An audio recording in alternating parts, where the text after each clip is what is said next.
என்னங்க பலூனை வச்சுட்டு உட்காந்துருக்கான்னு பார்க்குறீங்களா? குழந்தைங்களுக்கு நம்ம விளையாட வாங்கி கொடுக்குற இந்த பலூனை வச்சு இயற்கையோடைய மிகப்பெரிய ரகசியம் ஒன்று நான் இன்னைக்கு உடைக்க போகிறேங்க இந்த வீடியோவில். அதாவது இந்த வீடியோ பிரபஞ்ச ரகசியம் 2 இதை நீங்கள் முழுமையாக பாருங்கள். இதை மட்டும் இல்லை, பிரபஞ்ச ரகசியம் பார்ட் 1 ஒன்று ரிலீஸ் ஆகிருக்கு. இனிமேல் அடுத்தடுத்த பாட்டுகள் ரிலீஸ் ஆக போகுது. இந்த தொடரில் வெளியாகக்கூடிய அத்தனை வீடியோக்களையுமே தயவு செய்து முழுமையாக பாருங்கள். நான் எந்த வீடியோலையுமே தயவு செய்து அப்படின்ற வார்த்தையை நான் பயன்படுத்த மாட்டேன். ஆனால் இந்த தொடரில் பயன்படுத்துகிறேன்னா, இதுதான் பேச்சுலர் ரெசிபின்ற நம்ம சேனலுடைய முதுகெலும்பு, உயிர் நாடியாக இருக்க போகிற தொடர்.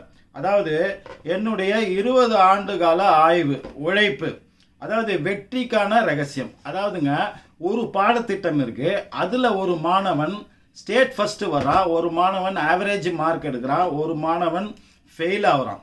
ஒரு பொருள் இருக்கு, அந்த பொருளை விற்று ஒருத்தன் கோடி கோடியாக சம்பாதிக்கிறான், ஒருத்தன் வாழ்க்கை நடத்தக்கூடிய அளவுக்கு சம்பாதிக்கிறான், ஒருத்தன் அதிலே நஷ்டமாகி சூசைட் ஆகிற அளவுக்கு போகிறான்.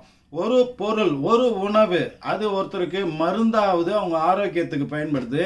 அதே உணவு இன்னொருத்தருடைய ஆரோக்கியத்தை கெடுக்கிறதுக்கு பயன்படுது. இப்போ இதை நம்ம சொல்லிக்கிட்டே போகலாம். வாழ்க்கைன்றது இவ்வளவுதான் அப்படின்னு இயற்கை இந்த மூளைக்கு ஒரு கரையை படிய வைத்திருக்கிறது.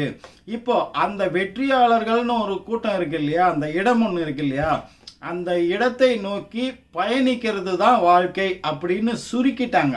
இந்த இயற்கை அப்படி சுருக்கி உங்கள் மூளையில் பதிவு பண்ண வச்சிருச்சு.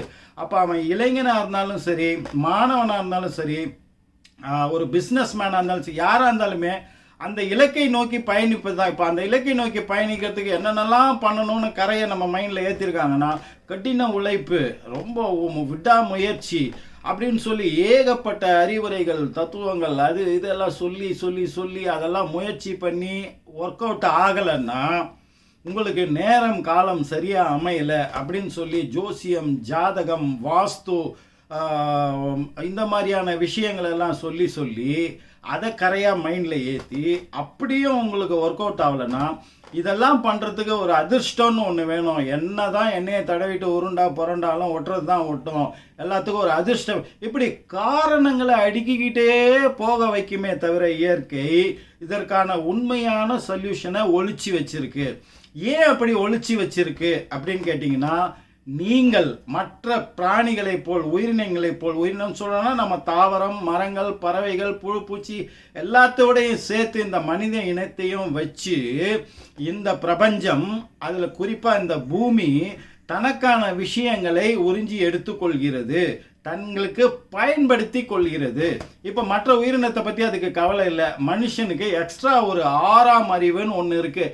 அந்த அறிவு என்னன்னா சிந்திக்கக்கூடிய அறிவு. இவனை சிந்திக்க விட்டோம்னா நமக்கு பயன்பட மாட்டான் அப்படின்னு சொல்லிட்டு பல நூற்றுக்கணக்கான விஷயங்களை அது பயன்படுத்தி உங்கள் மூளையை விவரம் தெரிஞ்ச நாள்லேருந்து கரைப்படுத்திக்கிட்டே வருது. அப்படின்னா என்னென்னா, ஒரு விஷயம் என்னென்னா, அந்த கரைப்படுத்துதலில் இது நடக்கும், இது நடக்காது, இது முடியும், இது முடியாது, என்னதான் பண்ணாலும் இது முடியாத விஷயங்கள் அப்படின்னு ஒரு லிஸ்ட்டு.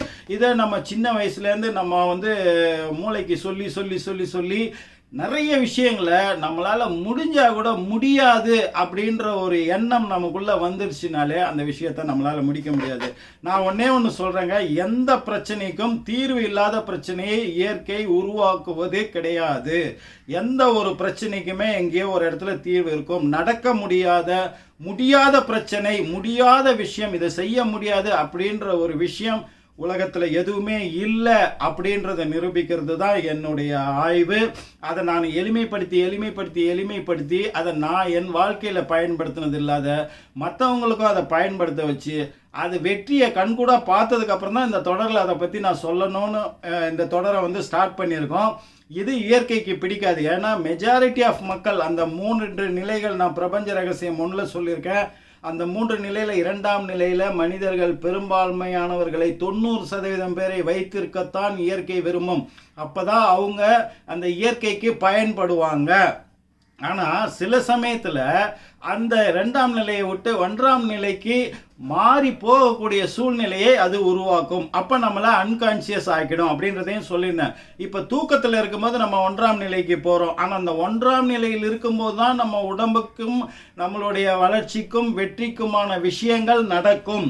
2ஆம் நிலையில் இருக்கிற வரைக்கும் நம்ம அந்த நிச்சயமற்ற தன்மையில் அப்படியே அந்த வலை பின்னலோட பின்னி பின்னி அதுக்குள்ளேயே தான் சுற்றிக்கிட்டு இருப்போம். இதுலேருந்து வெளியே வந்து 1ஆம் நிலைக்கு வரக்கூடிய அந்த ஒரு 10 செகண்ட் அந்த 1ஆம் நிலையில் இருக்கக்கூடியவர்களுக்கு மட்டுமே நல்லது நடக்கும் அப்படின்னு நான் பிரபஞ்ச ரகசியம் 1ல் சொல்லியிருந்தேன்.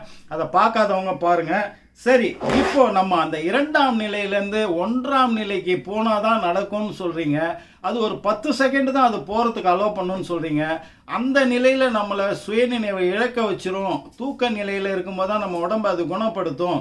உடம்பை குணப்படுத்துகிற வேலை 1ஆம் நிலையில் இருக்கும்போது தான் நடக்கும் இப்படிலாம் சொல்கிறீங்களே. அப்போ நம்ம பிரக்ஞையில் இருக்கும்போதே, நம்ம சுயநினைவு இல்லாமல் பிரக்ஞையில் இருக்கும்போதே அந்த 1ஆம் நிலைக்கு நம்மளால் போயிட்டு வர முடியுமா? முடியும். அதுக்கு முதல்ல நம்ம செய்ய வேண்டியது, நம்ம மூளையில் உள்ள கரையை வந்து தொடச்சி எடுக்கணும்.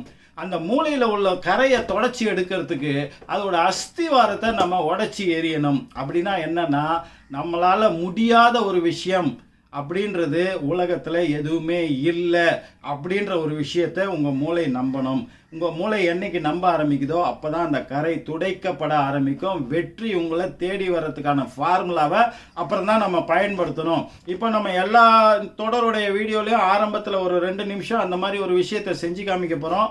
இப்போ அது என்ன மாதிரி விஷயன்றதை இந்த பலூன் வச்சு நான் வந்து செய்ய போகிறேன். இப்போ இந்த பலூன் இதுக்குள்ளே காற்று அடைச்சிருக்கோம், இந்த பக்கம் சீல் பண்ணியிருக்கோம். இந்த சீலை ஓப்பனே பண்ண முடியாது அப்படின்னு வச்சுக்கோங்க. இப்போ இந்த பலூனுக்கு உள்ள காற்றை ஒரு ஊசியின் மூலமாக உள்ளே போனால் தான் அதை க்யூர் பண்ண முடியும். ஒரு ஊசியால் இந்த பலூனை குத்தணுங்க. ஆனால் அந்த பலூன் வெடித்து செதறக்கூடாது. ஆனால் அதே சமயத்தில் அந்த ஊசி உள்ளே போகணும். அப்படி ஒரு விஷயத்தை நீங்கள் பண்ண முடியுமா? இது உங்களுக்கான சேலஞ்ச். மூளை நமக்கு என்ன சொல்லி கொடுத்துருக்கு? ஊசியால் குத்துனாலே இந்த பலூன் வந்து வெடித்து செதறிடும். இப்போ நான் இப்படி சொல்கிறேங்க, இந்த பலூன் தான் உங்களுடைய வாழ்க்கை. அதில் உள்ள பிரச்சனை வந்து உள்ளே இருக்கிற காற்று. இப்போ அந்த பிரச்சனையை சரி பண்ணணும்னா இது வழி கிடையாது. இது பக்கம் சீல் பண்ணியிருக்கு, வேறு எந்த பக்கமும் அதுக்கு வழி கிடையாது. அப்போ ஒரு ஊசி இதுக்குள்ளே போயே ஆகணும். அப்போ தான் அந்த பிரச்சனையை சரி பண்ண முடியும். அதே சமயத்தில் இந்த வாழ்க்கை வெடிச்சும் செதறிடக்கூடாது. இப்போ அதை எப்படி பண்ணலாம்? நீங்கள் ஊசியில் குத்துனா என்ன ஆகும்? பலூன் வெடித்து செதறிடும் இல்லையா? இப்போ வழியே இல்லைன்னு நம்ம நினைப்போம் இல்லையா? வழி இருக்குது. இப்போ நான் செய்கிறேன் பாருங்கள். இப்போ இந்த பலூனுடைய வாய்ப்பகுதி கிட்ட எடுத்துக்கோங்க. அதோட கிட்ட உள்ள அந்த பகுதியில் இப்போ இந்த ஊசியால் நான் குத்துறேன். இப்போ இந்த பலூன் வந்து வெடிக்கவே வெடிக்காது. இந்த பலூனை நான் இப்படி குத்துனாலும் கூட, இப்போ இந்த பலூனை நான் குத்திட்டேன். இப்போ இந்த பலூன் பாருங்கள், இந்த ஊசி பாருங்கள் தொங்குது. இது உள்ளே போயிடுச்சு. இப்போ இந்த ஊசியில் இந்த பலூன் வந்து ஆடிட்டுருக்கு. இந்த ஊசியில் இந்த பலூன் வந்து ஆடிட்டுருக்கு. இப்போ இந்த பலூன் இது பெரிய ஊசியாக இருந்தால் இந்த ஊசியை இங்கே குத்தி இந்த பக்கம் கூட நம்மளால் வர வைக்க முடியும். இது சின்ன ஊசி தான் என்கிட்ட இருக்குது. நீங்கள் ட்ரை பண்ணணுன்னா தொடப்பகுச்சி மாதிரி ஒன்று பெருசாக எடுத்துக்கிட்டு இது பண்ணிங்கன்னா இந்த பக்கம் கூட இதை வர வைக்கலாம். இப்போ இந்த ஊசி குத்தியாச்சு. இப்போ இந்த ஊசியை நான் வெளியே எடுக்கிறேன். குத்தப்பட்ட ஊசியை நான் வெளியே எடுத்துட்டேன். இப்போ இந்த காற்று வெளியே போகாது. உங்கள் பலூன் எப்படி இருந்ததோ அப்படியே தான் இருக்கும். இப்போ இதை நீங்கள் நம்புறீங்களா? இது நம்ப முடியுதா உங்களால்? நீங்கள் வீட்டில் செஞ்சு பாருங்கள். ஒரு பலூன் எடுத்து ஊதிக்குங்க. அதோட வாய்ப்பகுதிக்கிட்ட நீங்கள் ஊசியால் குத்தி அதுக்கப்புறம் அதை வெளியே எடுத்துட்டிங்கன்னா கூட உங்கள் பலூன் வெடிக்காது. பலூனில் உள்ள காற்று வெளியே போகாது. அது அப்படியே தான் இருக்கும். ஸோ அப்போது நம்மளால் முடியாதுன்னு நினைக்கக்கூடிய விஷயங்கள் அது முடியும் அப்படின்ற நம்பிக்கை உங்கள் மூளைக்கு இப்போ வருது இல்லையா? அடுத்தது, இந்த பலூனுன்ற வாழ்க்கை, நெருப்புன்ற ஒரு பிரச்சனை இதை தாக்குச்சுன்னா என்னங்க ஆகும்? சிம்பிளாக இந்த பலூனை நெருப்பில் காமிச்சா என்ன ஆகும்? இது ஒருகி இந்த பலூனே இல்லாமல் போயிடும் இல்லையா? அப்போது நம்மளால் தாக்கு பிடிக்க முடியாத நெருப்பு போன்ற பிரச்சனைகள் நம்மளை தாக்கும்போது அதை தாங்கக்கூடிய சக்தி இந்த பலூனுக்கு இருக்கான்னா நம்மளால் இருக்குன்னு செஞ்சு காமிக்க முடியும். இந்த பலூன் நெருப்பில் காமிச்சா கூட ஒன்றும் ஆகாத மாதிரி பண்ண முடியுமானா, மூளை நமக்கு ஏற்படுத்தி இருக்கிற கரையில் நமக்கு என்ன நம்பிக்கைனா அப்படி பண்ண முடியாதுன்னு. ஆனால் பண்ணக்கூடிய வழி இருக்கிறது. இப்போ நான் இதை உங்களுக்கு நான் செஞ்சு காமிக்க போகிறேன். இப்போ பாருங்கள். இப்போ இந்த பலூனை வந்து இது மெழுகுவர்த்தி. இந்த மெழுகுவர்த்தியில் இப்போ நம்ம வந்து நெருப்பை பற்ற வைக்கிறோம். நான் இதை எந்த லேகுமே இல்லாமல் லைவாகவே உங்களுக்கு நான் பண்ணி காமிக்கிறேன். இப்போது இதை வந்து நான் பற்ற வைக்கிறேன். இந்த மெழுகுவர்த்தி வந்து இப்போ எரியுது இல்லையா? இப்போ நீங்கள் இதை பார்க்குறீங்க, இந்த மெழுகுவர்த்தி எரியுது, இதில் நெருப்பு. இந்த நெருப்பில் இப்போ நம்ம பலூனை காமிக்க போகிறோம். காமிக்கிறதுக்கு முன்னாடி நம்ம என்ன பண்ணுறோன்னா, இந்த பலூனில் நம்ம வந்து இந்த பலூனில் தண்ணி ஊற்றிருக்கேங்க. இந்த பலூனுக்குள்ளே தண்ணி ஊற்றி இது மேல் பக்கத்தில் முடிச்சு போட்டிருக்கேன். இந்த பலூன் தண்ணி வச்ச இந்த பலூனை இப்போ நெருப்பில் வந்து நான் காமிக்கிறேன். இந்த நெருப்பில் காமிக்கும் போது எல்லா பக்கமும் காமிக்கிறேன். இந்த பலூன் வந்து ஒன்றுமே ஆகாதுங்க. பலூன் வெடிக்காது, செதறாது, உருகாது, எதுவுமே ஆகாது. நீங்கள் நல்லா பார்த்துங்க. இந்த பலூன் வந்து கருப்பாக கரையாகுமே தவிர, இது வந்து எவ்வளவு நேரம் நீங்கள் நெருப்பில் வச்சுக்கிட்டே இருந்தாலும் இந்த பலூனுக்கு ஒன்றுமே ஆகாது. நீங்கள் இதை வீட்டில் செஞ்சு பாருங்கள். இந்த பலூன் அப்போ நெருப்பில் காமிச்சா கூட ஒன்றும் ஆகாமல் இருப்பதற்கான வழி, ஒரு ட்ரிக் நம்மக்கிட்ட இருக்கு இல்லையா? அப்போது எதுவுமே வந்து நம்மளால் முடியாது, நடக்காது, முடியாத விஷயம் ஒன்று இருக்குது அப்படின்ற விஷயத்தை முதல்ல மைண்ட்லேருந்து மூளையிலேருந்து தூக்கி போடணும். இந்த மாதிரி நிறைய விஷயங்கள் நம்ம ஒரு வீடியோலையும் தொடர்ந்து பண்ண போகிறோம். உங்கள் குழந்தைகள் இதை ஒரு ப்ராஜெக்டாக கூட அவங்க காலேஜில், ஸ்கூலில் இந்த மாதிரி இதில் பண்ணலாம். இப்போது அடுத்த வீடியோவில் நம்ம 2 விஷயம் பண்ண போகிறோம். இப்போ இந்த மாதிரி ஒரு பேப்பர் ஒன்று இருக்குங்க. இது வந்து ஒரு வேஸ்ட் பேப்பர். இந்த பேப்பர் வழியாக நான் வந்து நுழைஞ்சி வெளியே வர முடியுமா? இந்த பேப்பர் இதில் எவ்வளோ பெரிய ஓட்டை வேணால் போட்டுங்க. இந்த 4 பக்கமும் ஒட்டி இருக்கணும். இந்த 4 பக்கமும் பிரியக்கூடாது, 4 கார்னரும் ஒட்டி இருக்கணும். நடுவில் எவ்வளோ பெரிய ஓட்டை வேணால் நீங்கள் போட்டுக்கலாம். நீங்கள் பெரிய பேப்பராக கூட எடுத்துக்கலாம். இந்த சைஸுக்கான பெரிய பேப்பர். இதுவும் வந்து ஒரு வேஸ்ட் பேப்பர், ஏதோ கிறுக்கிருக்கோம். இப்போ இந்த பேப்பரில் நீங்கள் நடுவில் எவ்வளோ பெரிய ஓட்டை வேணால் போட்டுக்கலாம். ஆனால் சுற்றியும் வேறு ஜாயிண்ட் இருக்கணும், அந்த வெட்டக்கூடாது. இந்த எவ்வளோ பெரிய ஓட்டை வேணால் போட்டு நீங்கள் தலையில் விட்டு கால் வழியாக இதை வந்து வெளியே வர முடியுமா? நீங்கள் வந்து உங்கள் மூளை உங்களுக்கு சொல்லி கொடுத்துருக்கிற பாடம் கரை உங்களால் முடியாதுன்னு அடுத்த வீடியோவில் அதை நான் வந்து செஞ்சு காமிக்கிறேன். அடுத்தது இந்த மாதிரி ஒரு கிளாஸ். இந்த கிளாஸில் இப்போ நம்ம தண்ணி வந்து ஊற்ற போகிறோம். இது நீங்கள் ட்ரை பண்ணுங்கள். இந்த 2 விஷயத்தையும் அடுத்த வீடியோவில் நான் உங்களுக்கு சொல்ல போகிறேன். இதில் வந்து இப்போ தண்ணி ஊற்றிட்டேங்க. இது ஃபுல்லாக இப்போ வந்து தண்ணி இருக்குது. இந்த தண்ணி இப்படி இருக்கும்போது கீழே ஒன்றும் கொட்டாது. இதை தலைகீழாக திருப்பினோன்னா என்ன வரும்? எல்லா தண்ணியும் கீழே கொட்டிடும் இல்லையா? ஆனால் தலைகீழாக திருப்பும் போதும் இந்த தண்ணி கொட்டாமல் அப்படியே இருக்குமா? முடியுமா? அது நடக்குமா? நடக்கும். அடுத்த வீடியோவில் வெயிட் பண்ணுங்கள். இதை நான் செஞ்சு காமிக்கிறேன். இப்போது அது வரைக்கும் நீங்கள் பண்ண வேண்டியது என்ன? போன பிரபஞ்ச ரகசியம் 1ல் வந்து நம்ம ஒரு ட்ரிக் ஒன்று சொல்லியிருந்தோம். அதாவது நல்ல தன்னை மறந்து உணர்ச்சி வயப்படும் போது, நல்ல காமெடி பார்த்து சிரிக்கும் போது, நல்ல ப்ரோக்ராம் பார்த்து ரசிக்கும் போது, ஒரு நிமிஷம் நம்ம இப்போ 3வது நிலையில் இருக்கிறோம், இது 2வது நிலையிலேருந்து 1வது நிலையில் இருக்கிறோம் அப்படின்றத ரியலைஸ் பண்ணி அந்த டைம் அதுக்கு ரியாக்ட் பண்ணாமல் டக்குன்னு கண்ணை மூடி ஒரு ப்ரேயரை ஒன்று போடுங்க அப்படின்றது சொல்லியிருந்தோம். இப்போ இந்த வீடியோவில் ஒன்று சொல்ல போகிறோம். அதுக்கான விளக்கத்தை அடுத்த பார்ட்டில் நம்ம சொல்கிறோம். நீங்கள் பண்ண வேண்டியது என்னென்னா, ஒரு நோட்டு பேனா எடுத்துக்கோங்க. உங்களுடைய பிரார்த்தனைகள், உங்களுடைய தேவைகள், உங்களுடைய கோல், உங்களுடைய லட்சியங்கள், உங்களுக்கு என்னென்னலாம் நடக்கணும்னு நினைக்கிறீங்களோ அதெல்லாம் ஃபுல்லாக லிஸ்ட்டு போடுங்க. அதுக்கப்புறம் அதில் ஃபில்டர் பண்ணி ஒரு விஷயத்தை குறிப்பாக வந்து ஒரே ஒரு விஷயத்துக்கு சுருக்குங்க.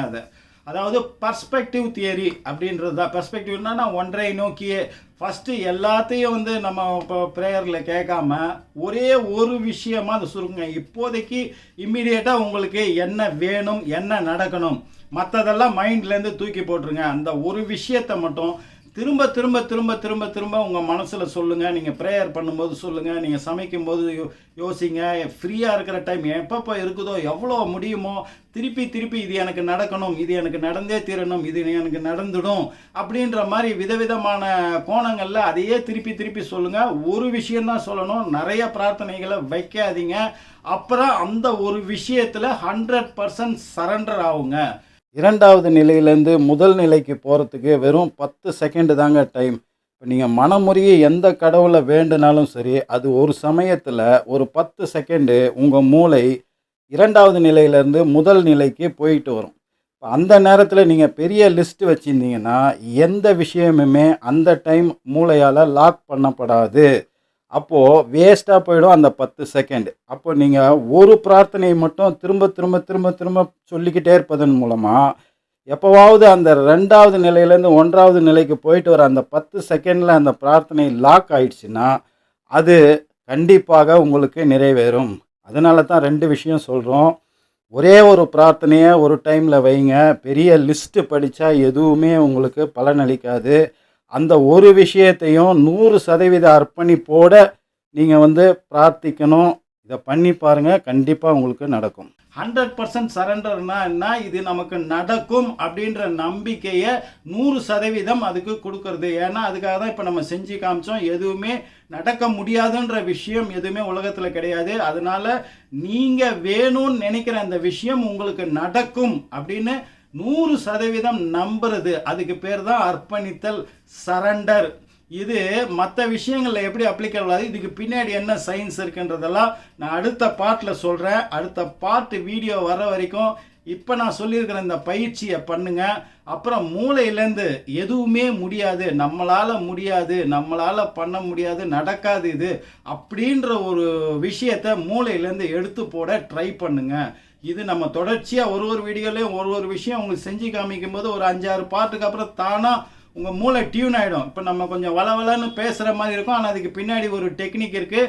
திரும்ப திரும்ப திரும்ப மூளைக்கு இதை சொல்வதன் மூலமாக ஒரு ஸ்டேஜில் அது உண்மை என்று அது பதிய வைக்கும் போது தான், அந்த நம்பிக்கை வரும்போது தான் நம்ம மற்ற பயிற்சிகளை ஆரம்பிக்கணும். அடுத்தடுத்த வீடியோவில் நம்ம வேகமாக பயிற்சிகளை ஆரம்பிக்க போகிறோம். நோட்டு பேனாவோடு நீங்கள் அடுத்த பகுதியெல்லாம் பார்க்க வேண்டி வரும். அடுத்த வீடியோவில் உங்களை நான் சந்திக்கிறேன். நன்றி. AJH.